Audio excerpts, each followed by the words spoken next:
Hey guys, Ryan here with the first week of October programming video. It's going to be a very busy month for us. It's going to be a lot of fun. Zombies are coming. We got the Open the second week of October. It's starting. We were going to do this first week. We'll kind of finish up our level method testing for a while. We don't want to do it during the Open because the Open is already going to have a surprise workout for us then. So we don't want to try to get testing in at the same time. So this week in CrossFit, we'll get some level method testing in. It's going to be a little bit different than the sequences we're normally used to, where we do a strength test and then a WOD test. We've got a couple of just strength test days in there, which means more training WODs for us, less testing WODs. But we do have one WOD in there to test with. I forgot to mention, I think, the new app. It's a great new feature. Download the Level Method app and you just use your current login and password to get in there. It's very user friendly with that. Our wait list is starting to get a little bit longer in the nutrition info session, so you want to get in there quickly. We always have people coming off that wait list, and so you want to be one of the first ones on there. So get in there if you're interested in seeing those results. Everybody else with their one-on-one nutrition coaching. All right, so Monday. Oh, too far. Monday, we are doing lots of legs, squat cleans, burpees, box jumps, burpees, squat cleans. Bring your legs, bring your lungs on this one. This is probably going to be a 20-plus minute workout. We kind of know how to pace ourselves on burpees and box jumps and burpees again. Those are kind of consistent movements. Try not to go too fast. Try not to get to a point where you have to stop for any length of time there. The squat clean is going to be a little bit different. You're going to have to figure out how to break those up, step away from the barbell for half a second, get back to it. So that's where you're going to want to need some strategy. We'll review squat cleans and hang power cleans with people to make sure you have the right option before class. And then we'll cool down those legs with some legs only rowing, and we'll cool down a little upper body as well. And skill acceleration will be further review of that squat clean. So if you're not doing squat cleans in the workout and you feel like, hey, I want to get better at that, then stick around for that skills acceleration or come in early for it. For our confidence workout in CVC that day, it's a very similar workout to the CrossFit workout. The feeling will be very similar. You'll just probably do a little bit more work in CVC that day. So parasites are kind of mimic the burpees. Box jumps are in there as well. Slam ball clean and throw is very similar to the squat clean with the barbell. And then you've got that rowing is going to help keep the heart rate up the entire time. So similar feeling, similar movements. You're just going to work a little bit longer in that confidence interval that day. But that's what confidence intervals do. All right, my computer is slow. There we go. All right, so Tuesday, we've got a chance to test in the strength portion. So upper body push test, there's a couple of different variations of that. One, just working into your hardest push-up variation. If you've got a push-up from your toes, working into a certain number of push-ups in a minute or 30 seconds or 90 seconds, or doing a Tabata push-up where you hold a minimum of number of reps of push-ups every 20 seconds for 4 minutes, essentially, with 10 seconds of rest between those efforts. Or you're moving on to, if you can lift a certain amount of your percentage of your body weight overhead in a strict press, that's the upper end of that test. So there's a lot of stuff that will be going on that day. Several of you will be doing that Tabata push-up test in place of the strict press. Some of you will be doing your push-up standard, maybe doing 30 seconds of push-ups and then working into the strict press here. And some of you guys will actually be using the strict press as your attempt to test and get on the map with that upper body push. So a lot of stuff going on there. Coaches will get you outlined. And then that's it for the testing that day. The workout is going to be kind of like if you remember the functional bodybuilding workouts we've done in the past.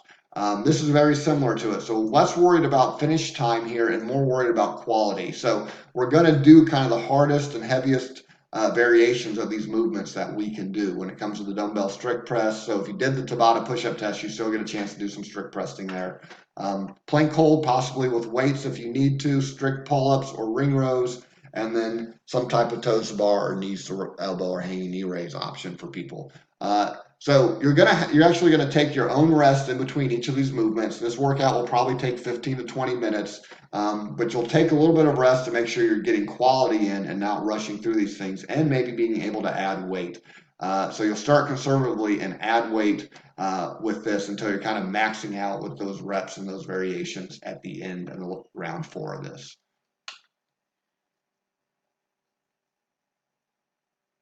So extra credit that day, rolling out those shoulders. That's what you expect after all that pressing overhead. And then skills acceleration will be kipping and toes to bar since we're covering that in class that day. May not get to it as an instruction in that class. Commitment test. I almost forgot it at the beginning of the video. We have a commitment test this week as well. So this is only 500 seconds or 400 seconds of work over 24 minutes, but it is probably the hardest test for us to do in our CVC classes. These are very intense. Your shuttle run is 5 efforts. You have 40 seconds of rest as compared to 20 seconds of work, plus a minute of rest in between these movements means you're going to go hard for those 20 seconds, as getting back and forth as many times as you can in that shuttle run. Push your pressing as much as you can, squatting as much as you can, deadlifting as much as you can. That's the name of the game that day. Wednesday, we're going into some cardio. So every 3 minutes on the 3 minutes is essentially what this is. So the clock's going to beep every 3 minutes for 9 rounds, which means about 27-minute workout here. But you're only going to do about 16 to 20 minutes of work. And what you're going to end up with a record, if you're kind of thinking about how to approach this, you want to figure out how to do the least amount of working time. So the clock beeps, you do a 500-meter row. It's going to take about 1.5 to 2 minutes, and you'll have some rest before you start the next 3-minute section, which will be a 400-meter run, which will take a couple of minutes. And then the next 3-minute section, which will be 40 wall balls. That will be breaking up a couple times, but it'll take a couple minutes, and you'll get some rest before you start the next round of these. So you don't sprint these, but you're still thinking about decreasing that working time as much as possible and kind of maximizing your rest time through this. A lot of cardio, and then extra credit will be doing a little bit of lifting and accessory work with the clamshells at the for the lower body. Skills acceleration, looking at rope climbs being used on Thursday, so we'll do some rope climb practice on Wednesday. Hump day HIIT class is very similar to the CrossFit workout, but we're not running and we're not doing 3 rounds. We're only doing 2 rounds for 24-minute workout, but we've added in the bike and the ski erg. So instead of running 400 meters, we're biking 1,000 meters, which can be done in that 3 minutes. You'll still have some rest time. Same with the 350 meters and the ski erg. Thursday, another chance to test that day. So most people will be doing a power clean test, which is somewhere usually sets to 5 for most people. If you're really heavy, a 1 rep power clean. If you're really, really heavy, it's a 1 rep clean and jerk test. So we won't have time to review the jerk because most people won't be doing that day. We'll review the cleans. If you're not testing, we've got a sequence here for you to do. And then we got a 12-minute AMRAP here with rope climbs and more power cleans.